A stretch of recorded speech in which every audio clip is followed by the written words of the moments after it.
Mga persons deprived of liberty kon PDL sa Cebu City Jail Male Dormitory na hinuklog sa pagbisita sa imahe ni Senyor Santo Niño. Ani ang report.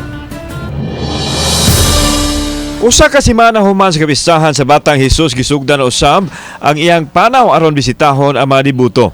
Usa sa gibisita sa imahe ni Senyor Santo Niño ang mga PDL sulod sa Cebu City Jail Male Dormitory. Nakapatandog kini sa pagbati sa mga binilanggo sanglit bisan na wagtang ang ilahang kagawasan, sila man ang gibisita sa bataang bata.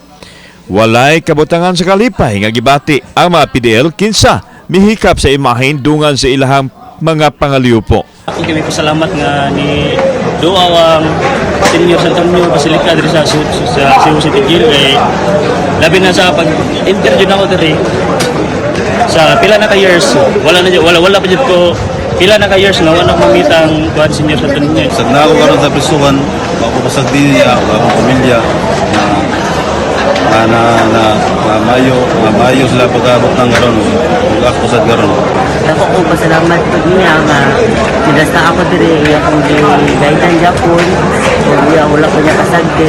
Niadtong Enero 15 gipahigayon ang kinaugalingong sinulog sa mga PDL sulod sa jail facility. Kauban si Marlon Melgaso, ako si Alan Domingo. Balitag, Bisdak.